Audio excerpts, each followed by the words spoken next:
annabiyo mo mi ya lon ko annabiyo mo bela annabiyo mo ba ma tele ni ko annabiyo mo wili kebe wili mo andi nati kila muhammad le mu foloti atele mu labamti afana da male o to ni be kala foloti ka folo da mate ni be kala labamti te labam ni ko musalino lu ko kebe sabatan ni sabatel mu foloti atele mu labam kila da male asa ni ko ulul ajmolu nuh khalil ibrahima musa wa isa wa nabi muhammad ni wol falas ko wol mo lulo nuh khalil ibrahim musa wa isa wa nabi muhammad ibrahima ni nuh ani musa ni isa kila mu I foloti atela nana laban ilaban nan ko dibana rokila sallallahu alaihi wasallam bimulu malati bile mu tolla misilmiya dino la kam foroya bile mu misilmiya dino ka titara sulu duniya kono iman dara poje tombi tabala abebe koyrinde aman kalan so al yahuda ni nasara ni be drapo bondile ka kalan wala taman sel kala bar kila la drapo koyol ani bi bobu ke misala sallallahu alaihi wasallam asinne mo kila ni mami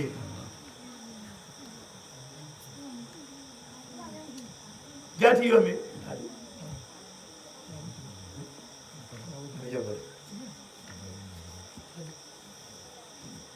jati yomi lum fana fere bayan murli ati sallallahu alaihi wasallam kila susunirla lo be ko ndol fole nemoni kisoɓe kiilami e jaati yomi lumolo sotota kadajina ni soti sadi musol funtita ni tillabil matlubi ñinin fewo ñino e fi sari ali wulaba cikari mu kono murli atihi tisiyatu awalu hunna ummuhu aminatu wa saniyatu suwaybatu wa salisatu qawlatu wa rabiatu ummu ayman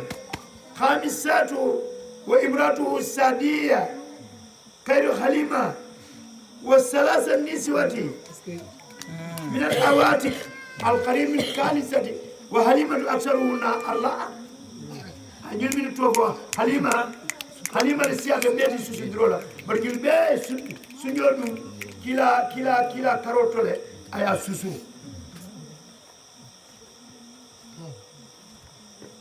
كتوال من الله تيترو مولتي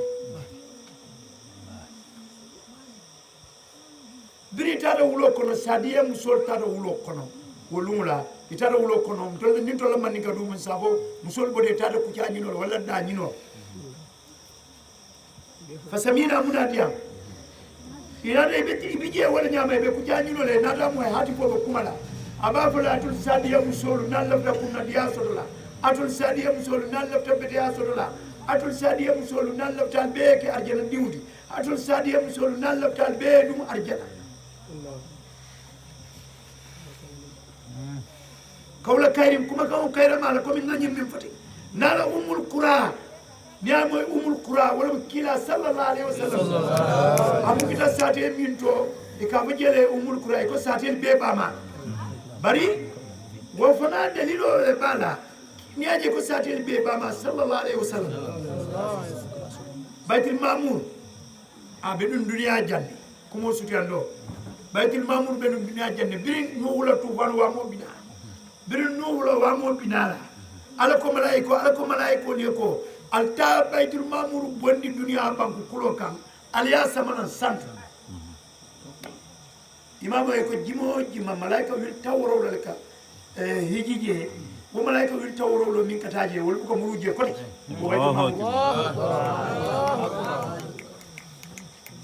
o baitul mamur abelori damin to kam pour ñin kamala parce que alay ñine lay do di senna nuhula akaye fen na jangayata akaye ko jiyo babe kununa non ko kati keme lul aba kununa o baitul mamur anoto ñin kaba be lori woleto je iko nim banko nim fewo nim bata kumbala comme misal fe iko jame wala fondement nim fondement bala jele ma fondement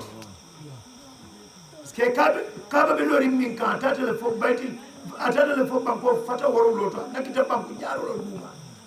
jiyol be kuntu duma fota le fo banko jaata na be wala la ala la mule mu ale wuden ne sarate kuno lawto ibele kalbandi alle kala ale wuden ne sarale ke nyim mo furul fay molka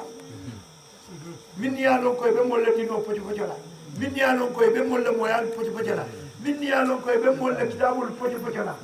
kuna funa do ban sai mol min faral be de ni am fran mol min be de ni ni alquran kini wala sai ni ton min be de ni alquran kini wala wala alquran karan na da man kana munede ngol tale ye karandi ba ye kuma keso foye ba walla dino keso foye bari kana muru ye ifa ma nyol min yalo walla te ba ma wulu ye fa ma wulu ye ma mol wulu e ka taw e ka foye ko man tar kisaka shukran moro khalifa na ten e ko man tar kisoka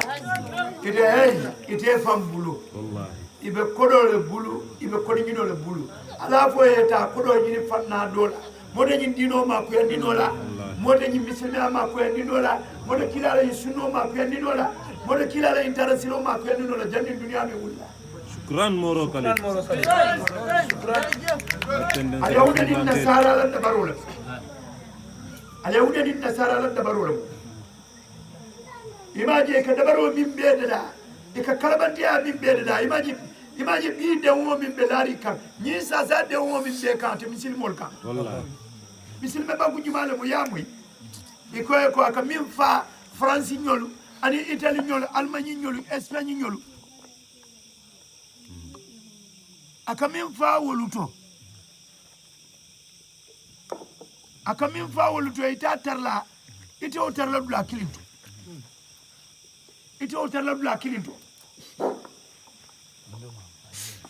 parce que mune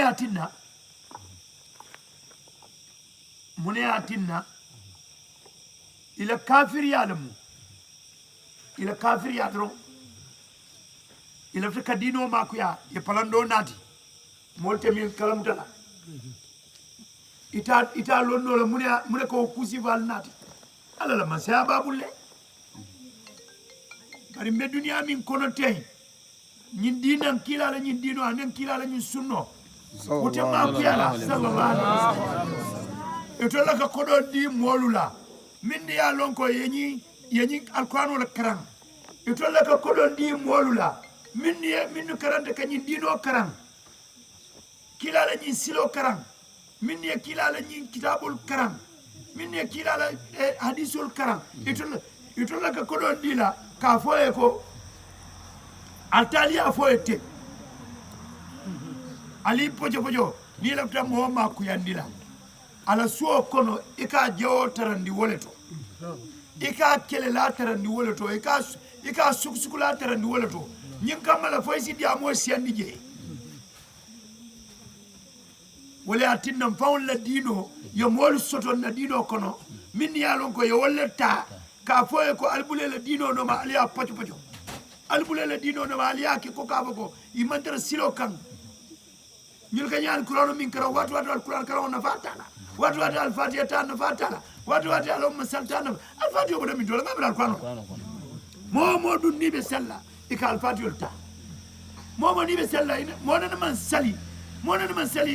imam bismillahir rahmanir rahim imam alhamdulillahi rabbil alamin foy amina futan e say munamu ikalo wala al yahuda ni nasara ila dabaro mu ila kalabanti ala ila dino ila fte kawla warandi imaji ni wati ye kudo fundani na France kollo president kum mesen kum jekkeri mi ya lonko ate femmu meti ala fte bulala dankolo kono yalon kila la ni silo be ko mo danka no ala kalifa ko ako ni man la fi hani jewo asawe lo makana tonye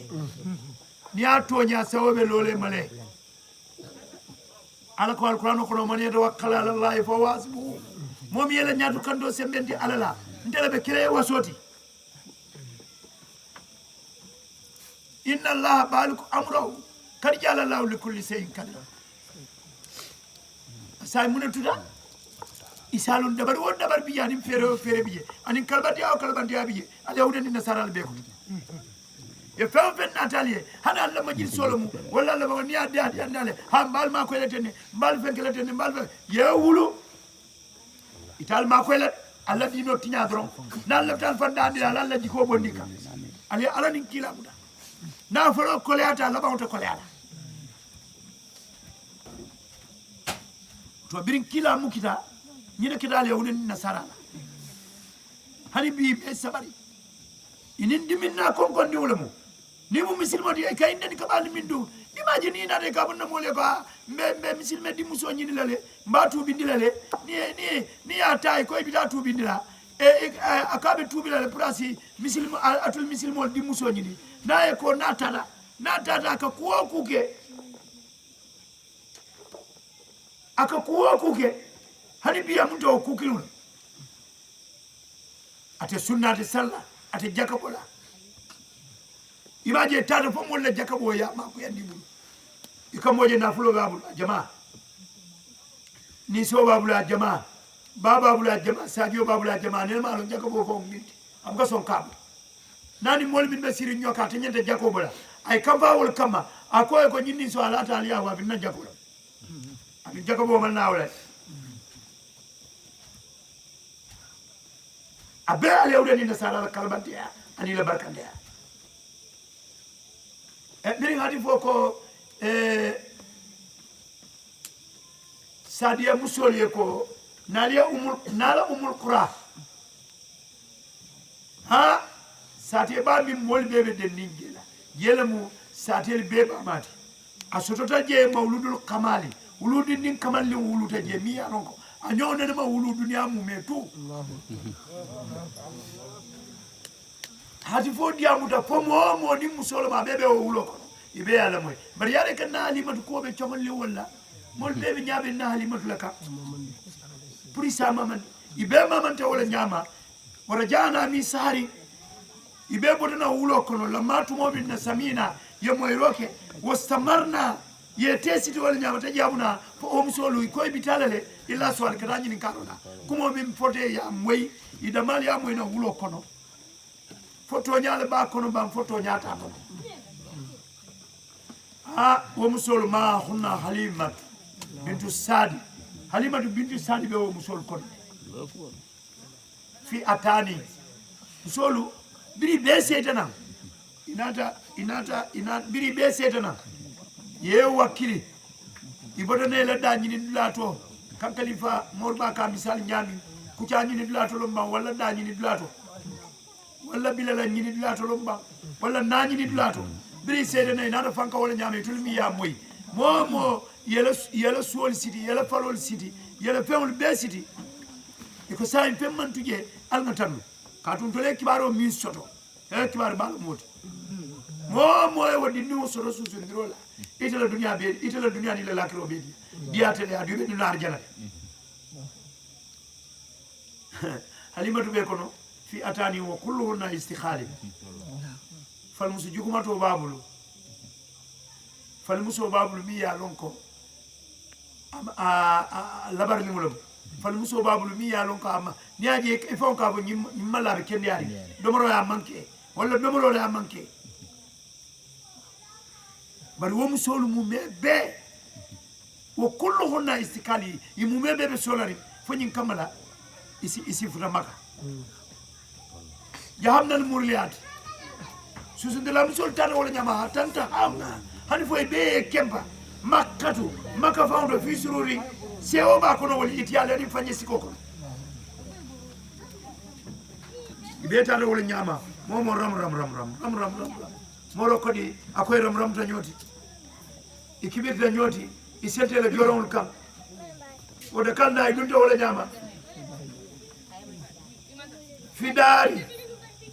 fihi nabi suwa min kila bije momo biri nata ay dunto wol suwa min kila bije suma aralna o kole nata dunya adu ko boytol ma fi timi hali ikoy ko ha ndolla jande aliyatima dinni mu bijanne nata pour ka susundi nata almi dunya alsidum aliena aliya jibe nale kacha albasu dillanya mbal jole suma jaati okola o musolu nata ta otanis mimbadi na biri wo musol kono halimatu bije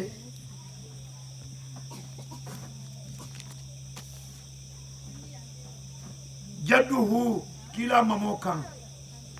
هو عبد المنتربي واقفا حليمة يا ترى لورين في باب الجمالي نينيا دوم كيلا بوندا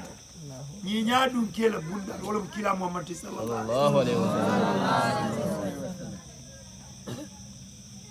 ومن حليمة يا ترى لورين جي أكاي كو بابا تول منا بيسو سندر لا نيول dinnu bijam mi alo ka en nin kaf nyodolu ko ni bende ko dinnu bijam ne atra tebe fankanola sa susundi adal ko albe susundi la bismillah ni si dini ñu susundi ke ba kay ko ako ayo ba ke ba suma kala di fa ni mi murle ati ako ke ba ko akay ko nte bodo susundi la musol le kono wo susundi la musoma atani la yefi abe fal musilam fulu kan fili itimali ala fanyu duno da be o fal musominka akaye ma ismiki Abdul Muntalib kaye ko ma ismiki akaye te todo akaye anna ismi Halimat Ali Sad nteto iko dunyala mimbo da Sadi kabilo kala hilmu mama kaye wala nyama Abdul Muntalib kaye wala nyama akaye dunya fanfan wasadu anin kunna dia nemal mawali akubare alal musorla be nemal iko ale nyi kuma fulo nyi ku fulo bebe nyi muskile wala toto Halimat Sadia alu Sadi akaye hilmu wasad bari akaye ko nomonyo akaye ko dunya la dunya fanfan wasadu anin kunna dia fanfan nemal mawali akaye ko bari alal musorla be nemal wuti alma alayhi Halimatu kaye ko dinnew dum be min tula idunta kono do inna hajal mawluda ke ba kaye ko bar jannin kata kumo lodula bala na koyndi ko nyindi ni ude mata abu afama bandal fitnanil arhami bila ba ana kono sahrin karfula hali al haloto nsa foy wonya ababa kono karfula inna hajal fatata bar nyimmu su fonnin ke faw mimu Halimatu ti alu Sadia kalata kay wol nyam rali tun dunyata de akiju amutola fiyatimi ala aliyati mayato min jil jalal birin kallanke yato atira wodolu porta mimma nyin ka wala foya ka bay jannin alba susun la wala jannin albe kukela isalon ko afama banda ndema mamalati adu mokoy sinya jama nim mo futata wato doto surtout na fututa la sarso ko trafol sinya jama ala sarso ko trafol bulu afana fon la dimbal la sarso ko trafol ala musolomba adimul lamba sa ala sarso ko ba fama bulle ala sarso ko bo amama bulu nyaabe balu Halimatu kaye ko ndebe dunya lawla le aka ndebe dunya lawla le ala aliyati mayaka aka ja albe min dino landela aliya dinna ayadra na Halimatu fara'at fi manamiha rajulan akaje biyadiha na Halimatu ye keje ajanna kana wo suto la te sibota anana keje aya bulo muta illa nahari kata dalo kan asadda bayala dalo mi ya lonko ala koyo koleata koyta fer adalo be mu munta kekeji o Musa misal min labani birin nonol toba wa halibi anin keketo min al asribiyati birin min fewlto al ahal min be diari al musliyati be sumarin fana o kala kay ko isribi ite no nyo yimmin una limata sibo mu nyinati ya halima ite halima ako sibo ko no ayaje akay nana yetemi fasarabat ayemi afana yemi wala nyama wala ne sibo molka kum folole nyinin ka na labandula sibo fasarlal ko le nyinin ka ni labandula moy dro e kalo ne sibo mu akala law ako ke ko mani ante itelo mujumata kala kay wala nyama anante de alhamdu ndela mo teddu asori amna ndela mo teddu di Allah ji kunta tamidina Allah ita fon ika min teddu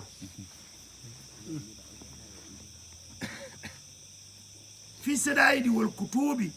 al ajab kolayatu moto anin kubal la boyoto min be warli ya halima ka ndela moti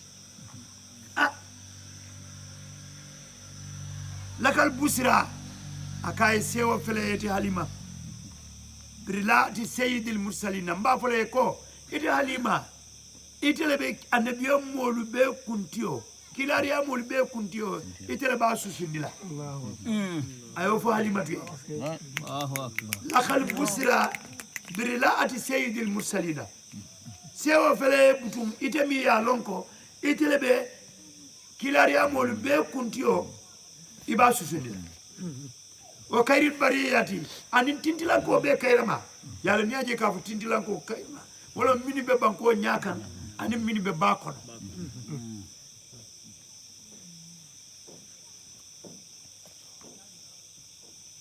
wa aktani amruka akaye munete ila kunyalu wolle be kamalta ha wala te jaru sanuka barkane la ko wala kelmandi de nima woke akaye ko fa anta hadi masrurata akaye ko ni mele ko lu lankene mandi ila ite una nalima faw akaye ko wallahi akaye ko ila sewo be labanna min royal manami ila nyi sibo jeroto ila suta sino sibo akaye ko ni wulta ikana ne sibo wala na alfal kafo ni sibo na sibo dila kaka sata mobe uto umna halima jannate kana maka ay kujale sarba kayril anan umna halima ay dafewul be kayrama aya mindi sariyel yamini abuluba sunjole foloto janni o kasi suma jabati umna halima tata wala nyama fi bayti bu kono adunta bule kono folo fi nabiyo mo be dami wajadatu wa anata kila tar sallallahu alaihi wasallam alaw dinan ma bi ibtisamil jamali muy nyimala yalla molle jela nyaka nyi nyanyote modol bi je wol ka bañale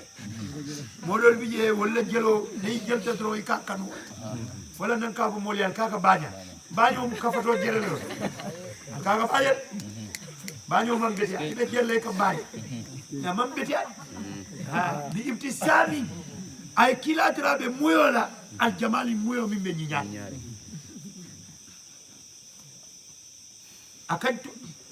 akajati wu tautamis biyadi ha bulola ayamuta bulola min firasin kabolaro wa atati wu sadeha aya sunju fulo diala labi simali amma mara diala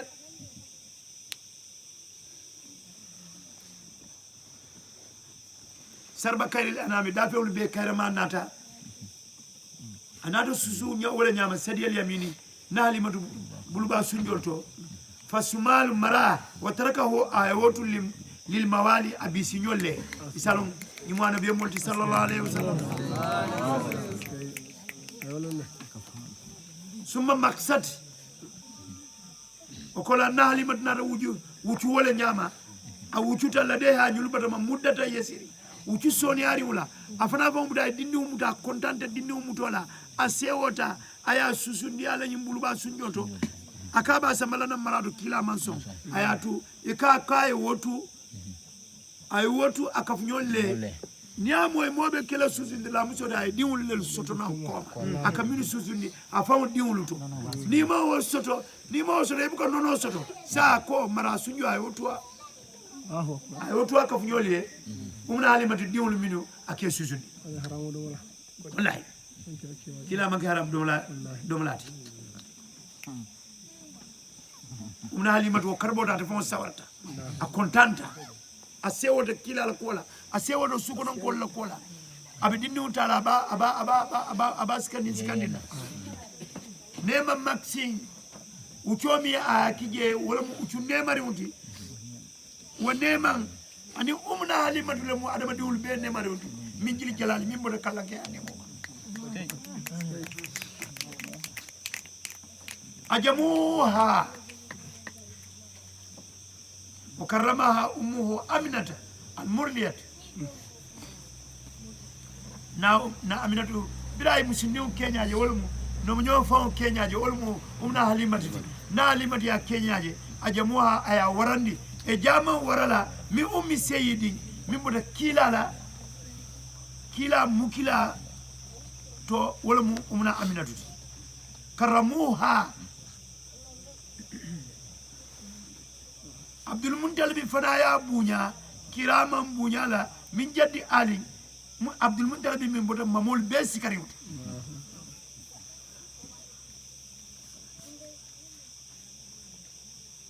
salli rabbi alayhi ya rinku rezi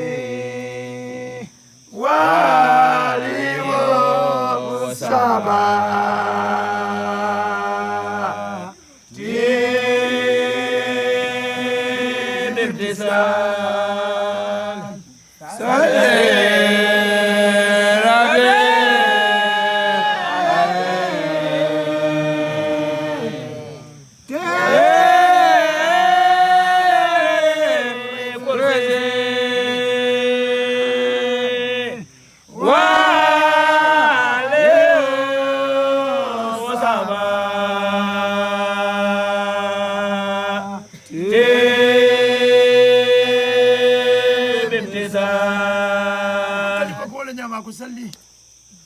salli mari nema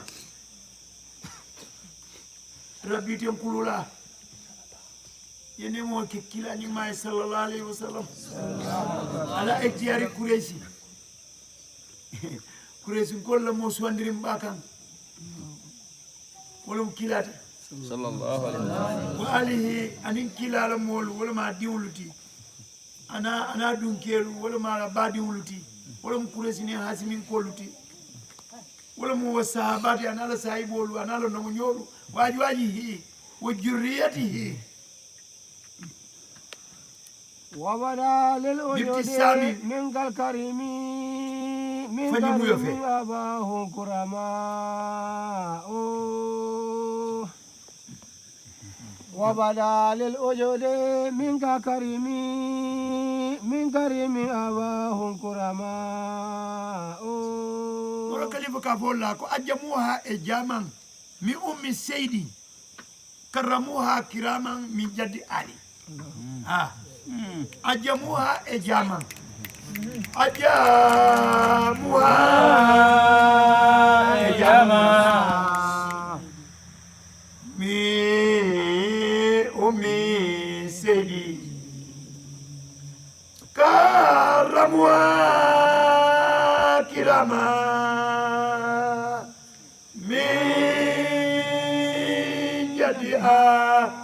aja muha ejama mi ummi seydi karamwa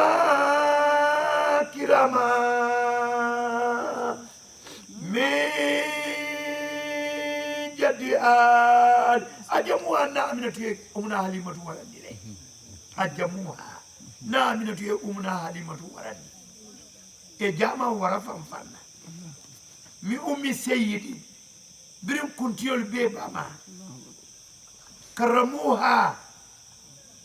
muna abdul muntalib fanaye umna halimatu warandile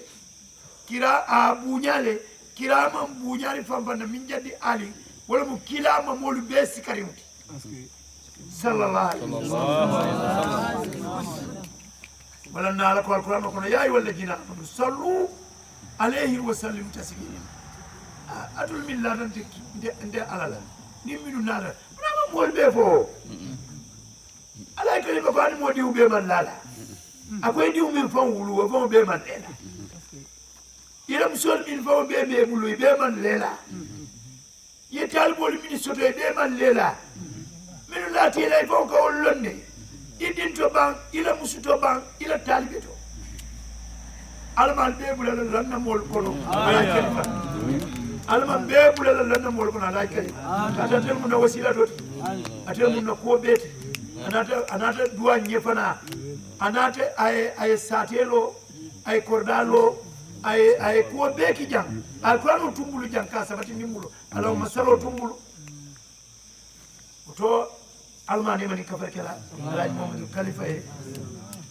ala kidimatihi wa kidimati nabi sallallahu alaihi wasallam ate fawla kidimandilola ani ala kilaji ma kidimandola sallallahu alaihi wasallam sinne mo be kilami e ngalon jang alhamdulillah dram ko da ko wato sidani su